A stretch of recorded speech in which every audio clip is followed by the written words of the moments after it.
Caros amigos do mundo do rapé, bem-vindos a mais este vídeo no nosso canal. Dessa vez um vídeo completamente diferente do que nós temos feito até aqui e um vídeo bastante polêmico. Nós vamos tratar aqui um vídeo de história, né? Tentar tratar um pouco sobre uma questão que toca muito o mundo do rapé e que eu já vi várias discussões, vários posicionamentos equivocados em relação à proibição que houve por parte da igreja, por parte do Papa, pessoalmente, de que o rapé em especial, ele estava proibido e quem usasse rapé estava excomungado. Então é um tema que eu gosto muito, um tema que trata da história. Eu sou formado em história, gosto muito de história eclesiástica, estudo bastante.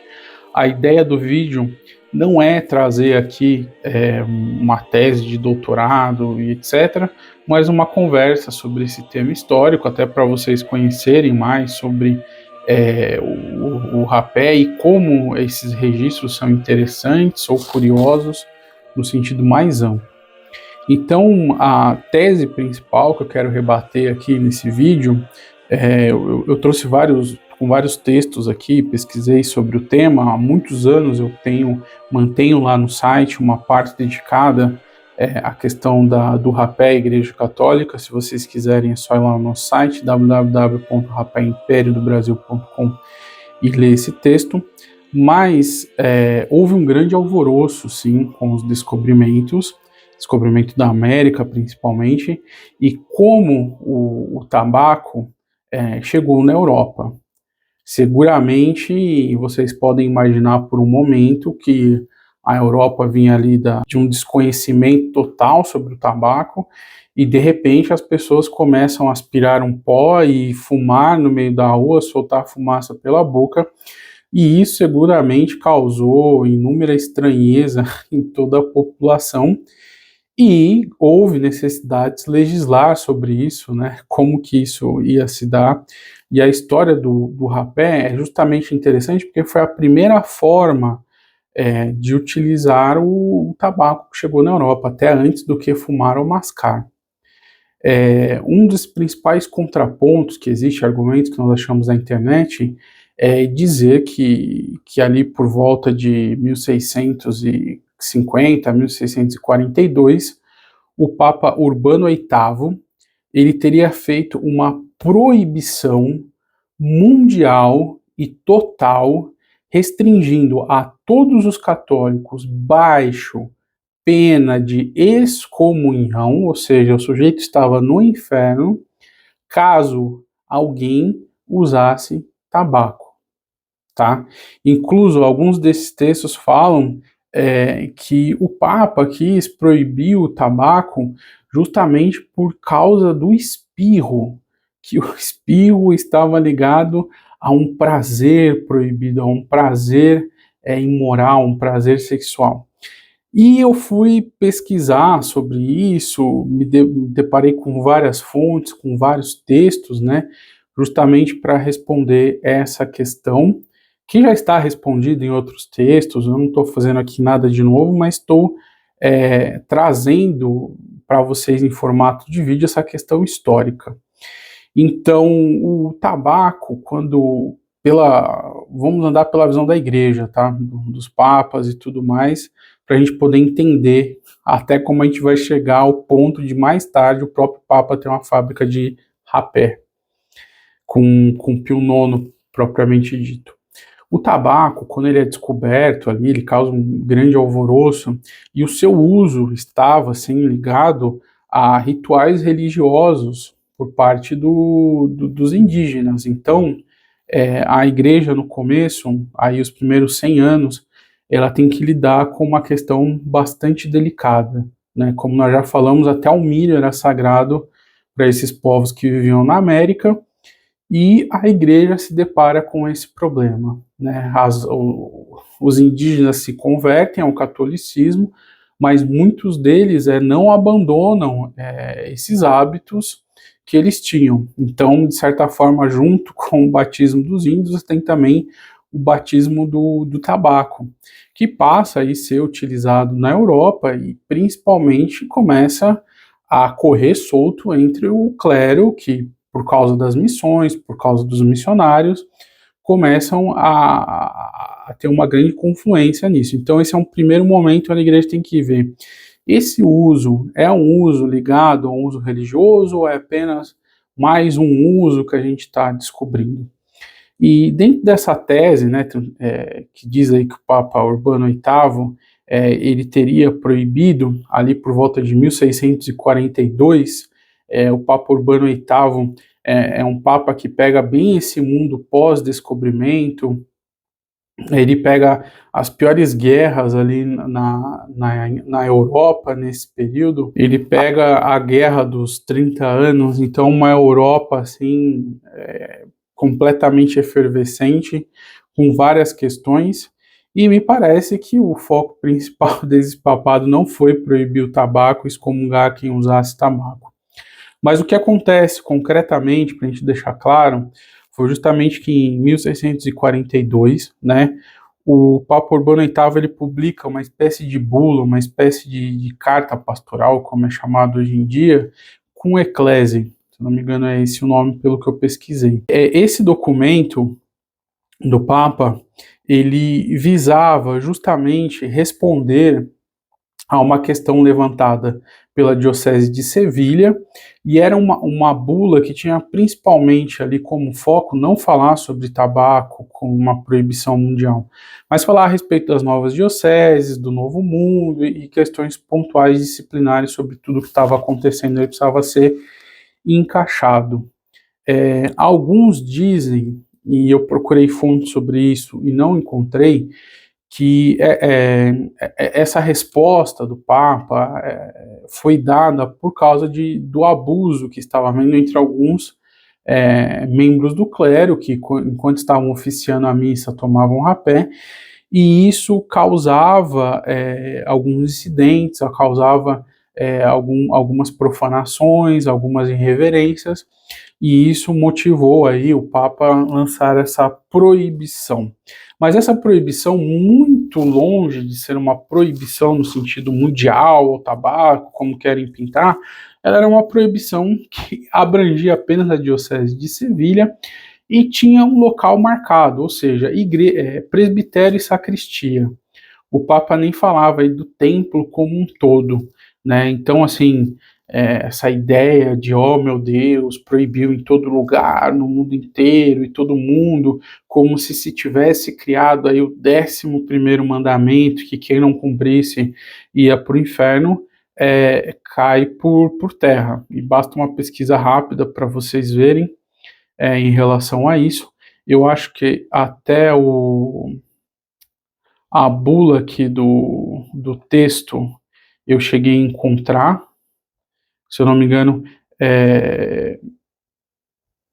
ele está num desses livros antigos que é um bular, ou seja, que tem várias bulas de vários anos, então é possível ter acesso a essa fonte, não é nada secreto, nada desconhecido que diz ali. Então, essa proibição acontece aí por volta de 1642, com o Papa Urbano, restringindo, então, dentro das sacristias, da Diocese de Sevilha e do presbitério, propriamente dito. Isso, obviamente, suscitou uma grande discussão, uma grande questão se isso se aplicava à Igreja Universal, isso moveu canonistas, se uma pessoa que usasse tabaco se isso também se expandia para toda a igreja, se era além da sacristia e tudo mais, como vocês podem imaginar, e a gente entende no contexto histórico que o Papa ali tinha o poder sim de legislar sobre aquele espaço que era o espaço de culto, espaço, né, da igreja propriamente dito, não era algo absurdo na casa das pessoas, né? Até um dos textos fala essa quantidade essa proibição gerou uma quantidade de lendas, né? Eles falam lenda urbana. Será que é por causa disso que surgiu? E os boatos foram se agravando, né? Incluso essa questão de falar que que o espirro se assemelhava a questões sexuais e que isso era apropriado para a igreja, né? Então, tipo assim, praticamente pintaram um papa que era completamente insano, que estava proibindo as pessoas de espirrar, sendo que a lógica já diz que uma pessoa pode espirrar simplesmente porque está gripada e outra coisa. Então, assim, fonte primária para isso, texto para isso, não existe. O que existe é a imaginação do povo, que foi longe, não foi nem de perto uma proibição mundial, uma proibição dentro do templo. Isso pegou fogo, né? As discussões, e em pouquíssimo tempo vem o Papa Inocêncio X. E o Papa Inocêncio X, longe de querer pôr um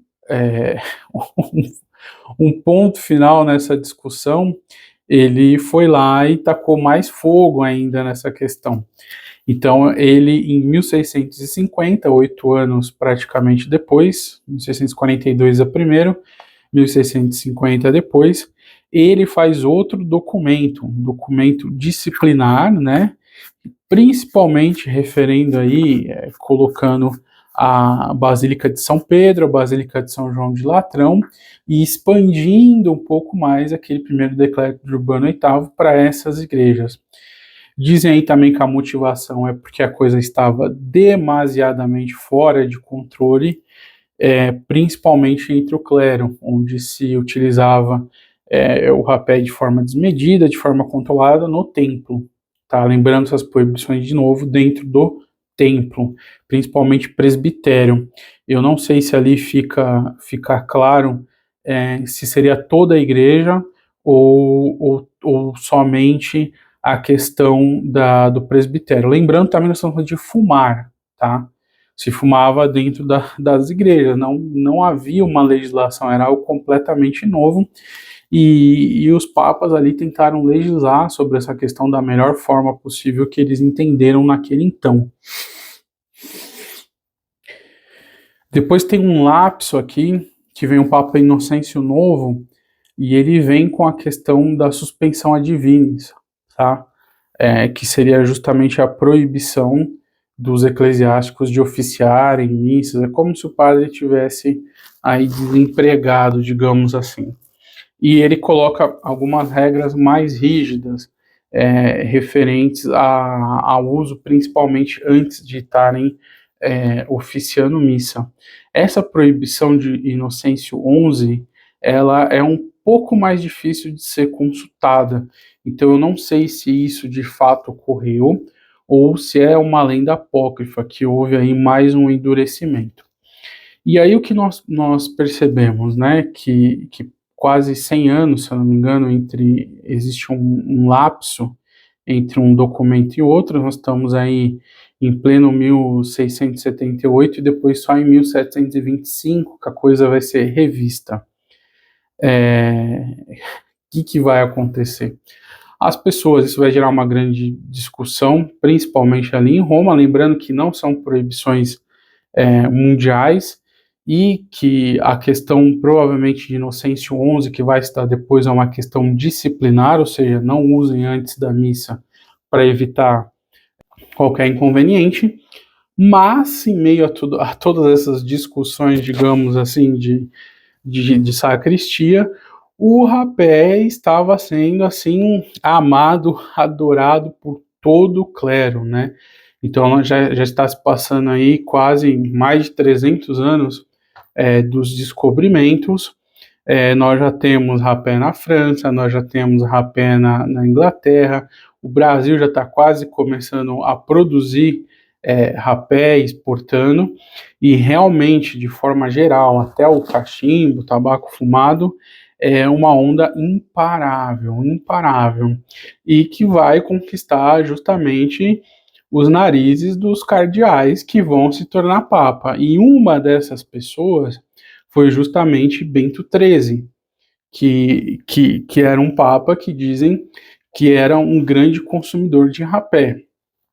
E as pessoas às vezes não entendem, né, como essas questões se dão, por que alguém tem a necessidade de oficiar uma missa de enquanto está ali rezando a missa, tomar rapé. Mas nesse tempo a liturgia era muito rica. Não estou falando aqui só de missa tridentina como conhecemos hoje, mas propriamente da própria música, do próprio esplendor da liturgia naquele então. Então, muitas vezes, na própria Basílica de São Pedro, que vocês podem ver que é gigante, entre a missa papal, que era um acontecimento magno, gigantesco, entre o Papa muitas vezes sair do altar e ir até o trono, você podia demorar, sei lá, 15 minutos entre todos esses movimentos litúrgicos, entre procissões internas que existiam, a própria música composta ali para o Vaticano, que dá para ter uma ideia de tempo, ela tem vários intermezos, o próprio gregoriano, né, ele é marcado por momentos alongados de intercorrência, muitas vezes de órgão no meio, e tudo isso demorava. E o Papa, o cardeal estava lá, né, assistindo tudo aquilo lá, e a mão coçava, e quem usa rapé sabe, né, ó, uma pitadinha ali no discreta. Então, obviamente, o tabaco talvez também vai tendo aí seu uso mais moderado, nós vamos tendo outras formas de apreciar o rapé, um rapé muito mais equilibrado, que talvez não fizessem os padres passarem mal, as pessoas terem que ficar espirrando toda hora. E o Papa Bento XIII, por uma questão pastoral, ali em 1725, ele faz um documento, não é propriamente uma encíclica, mas ele diz que por questão pastoral isso tem que ser revista, principalmente porque ele falava que as pessoas ali na Basílica de São Pedro, então toda hora alguém saía para tomar rapé, toda hora alguém saía, e a cerimônia ficavam entre e sai de pessoas na igreja, e o dano de tudo isso, imagina um padre que tomou rapé, não poder oficiar, o dano de tudo isso é muito maior do que a proibição em si.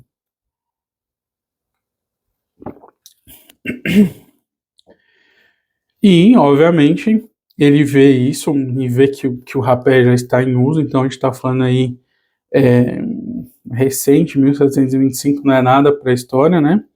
Então aí existe um documento que, se eu não me engano, que não é propriamente dito uma bula, né? Que coloca que não existe nenhuma proibição em relação a propriamente dito ao uso do rapé dentro das igrejas. Então todo mundo começa a utilizar, ele provavelmente, que era um grande fã do rapé, começa a utilizar o rapé, e aí vem toda uma história pós-papas que utilizavam o rapé, até chegar em Pio IX, que vai fazer a fábrica de rapé no Vaticano, os missionários jesuítas que vão levar o tabaco, os santos que vão utilizar, os clérigos que vão utilizar, as freiras que vão utilizar rapé, e tudo isso se elucida.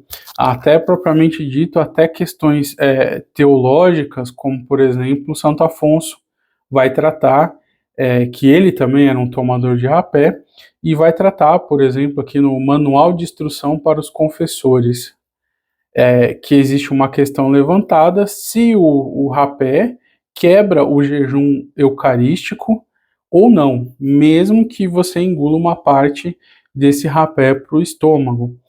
E Santo Afonso vai responder, então, que é um grande doutor de teologia moral, que nem fumar um cigarro quebra, nem mesmo tabaco mastigado, né? E muito menos o rapé, mesmo se engolido, vai quebrar o jejum eucarístico. Lembrando que nessa época o jejum eucarístico era a partir da meia-noite do dia anterior à missa até meio-dia. Mas esse contexto histórico desse vídeo mostra que, primeiro, não houve uma proibição mundial, que essa proibição não era propriamente dito uma proibição por questão de saúde, que o Papa não queria que ninguém usasse rapé, não era uma proibição que condenava todo mundo ao quinto do inferno, que havia medo, porque não, era uma proibição muito pontual, muito disciplinar, muito voltada para a questão da igreja propriamente dito, né, das suas regras, que ela tem total legitimidade para legislar sobre isso, e foi muito específico, né, aí na questão da Diocese de Sevilha, São Pedro, São João de Latrão, e que a morosidade de tudo isso demorava muito para se chegar a algo de Roma no resto do mundo, ainda mais quando isso era tão distante, quando isso era tão difícil se fazer essas cópias, né? E que, como diz Machado de Assis, o rapé de fato reinava na sacristia no Brasil e se utilizava rapés em todo lado. Houve casos na monarquia de reis que proibiam com pena de morte quem usasse rapé, ou havia alguma proibição muito séria referente a isso, que causava, assim, praticamente prisão, e que se o rei visse alguém tomando rapé diante dele, a coisa fedia. Então, essa proibição papal, como alguns querem transformar num bicho de 7 cabeças, né, nunca existiu. Foi uma proibição, como eu já disse, muito mais local, muito mais disciplinar aí. Não teve nada da questão religiosa nesse primeiro momento. Teve sim algo, se eu não me engano, em Lima, no Peru, propriamente dito, porque estavam se misturando um pouco demais as coisas, aí houve todo um consenso sobre isso. Obviamente que nem todo mundo que está assistindo esse vídeo usa rapé, é católico, nem todo mundo se interessa tanto assim por história, mas é um dos capítulos muito interessantes sobre o nosso querido rapé, e eu gosto muito de compartilhar isso. Se vocês gostarem desse vídeo, seguramente vou trazer mais vídeos parecidos com esse, sobre temas históricos, para a gente também ir conhecendo aquilo que a gente gosta, né? Porque isso ajuda a gente a valorizar, isso ajuda a gente a apreciar melhor, isso ajuda a gente a poder conversar, isso ajuda a gente a poder desmistificar muita coisa que é dito por aí. Vou ficar aqui com o meu rapé número 1, Imperador, que tem um aroma que eu gosto muito desse tabaco que nós utilizamos, essa base com pouca fermentação, mas muito saboroso. Um forte abraço a todos vocês, compartilhem nosso vídeo, comentem aí o que vocês acharam desse vídeo, e até o nosso próximo vídeo aqui no nosso canal Rapé Império do Brasil. Boas pitadas e até mais.